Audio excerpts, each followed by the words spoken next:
Selain Samuel, Kejaksaan Negeri Jakarta Pusat juga menetapkan 4 orang lainnya sebagai tersangka. Penyitaan ditandai dengan pemasangan plang di depan rest area. Terdapat kurang lebih 28 unit usaha yang berada di rest area tersebut. Selanjutnya, penyidik akan segera menyerahkan aset tersebut untuk dilakukan pemeliharaan dan pengelolaan aset. Benar, penyidik pada jajaran Jampitsus kemarin ya tanggal 1 Mei ya 2025 ya penyidik sudah melakukan penyitaan. Jadi melakukan pemasangan plang di rest area kilometer 21B Tol Jagorawi ya dalam kaitan dengan dugaan tindak pidana korupsi dan TPPU dalam tata niaga timah. Dalam tata niaga timah. Selain Samuel, Kejaksaan Negeri Jakarta Pusat juga menetapkan 4 orang lainnya sebagai tersangka.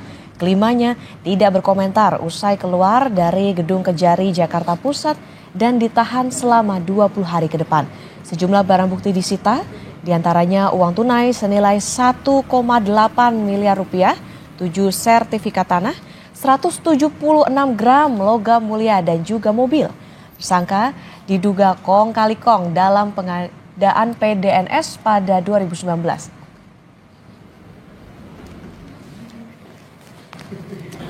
Tersangka SAP bersama dengan tersangka BDA, tersangka AA melakukan pemufakatan jahat untuk melaksanakan program yang tidak diatur di Perpres 95/2018, di mana mereka lah yang membuat dokumen perencanaannya, membuat kerangka acuan kerjanya, sehingga setelah dokumen itu ada, menyerahkan kepada tersangka NZ untuk diupload dan digunakan sebagai dokumen lelang. Lalu apa peran tiap tersangka proyek pengadaan Pusat Data Nasional Sementara atau PDNS? Kita sudah terhubung dengan jurnalis Kompas TV, Fedriska Ananda dan juru kamera Jamzari di Gedung Kejaksaan Negeri Jakarta Pusat. Selamat pagi Fedriska, apakah sudah ada informasi peran masing-masing tersangka dalam kasus ini, terutama mantan Dirjen Aptika Kemenkominfo Samuel Panggarapan?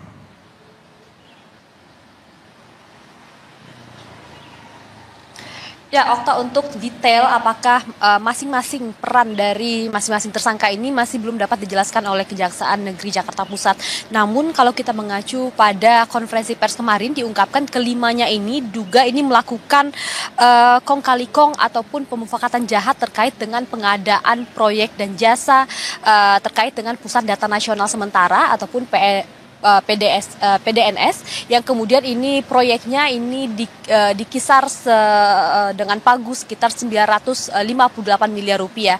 Namun memang terkait dengan berapa sebetulnya kerugian ini Kejaksaan juga masih menghitung terkait dengan dugaan kerugian dari proyek ini.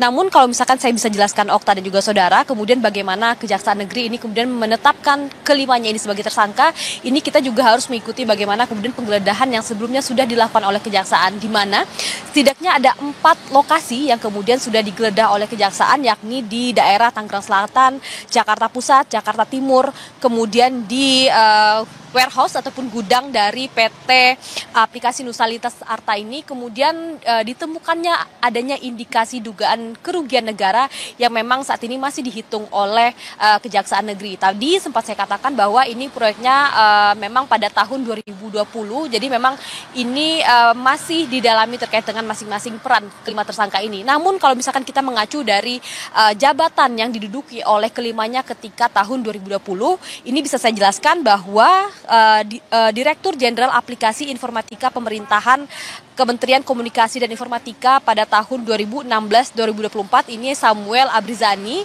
yang kemudian ini juga ada 2 orang lainnya yang juga merupakan pejabat dari Kementerian Kominfo. ini Bambang Dwi Anggono selaku Direktur Layanan Aplikasi Informatika pada tahun 2019 hingga tahun 2023. Kemudian yang terakhir ini adalah Nova Zanda ataupun NZ yang menjabat sebagai pejabat pembuat komitmen pada tahun 2020 hingga tahun 2024. 3 orang tadi ini merupakan pejabat dari Kominfo ataupun Komdigi kita ketahui saat ini, dan kemudian ada 2 orang lainnya yang diduga ini merupakan pihak vendor ataupun pihak swasta, yakni Alfi Asman selaku Direktur Bisnis Aplikasi Nusa Lintas Arta pada tahun 2014 hingga tahun 2023, kemudian Pini Panggar Agusti selaku Account Manager PT Dokotel Teknologi pada tahun 2017 hingga tahun 2021. Jadi memang tentu kasus ini masih dalam pendalaman oleh kejaksaan sendiri, di mana ini potensi kerugian negaranya juga masih dihitung oleh kejaksaan. Tadi saya katakan bahwa tender ini senilai 958 miliar rupiah. Okta.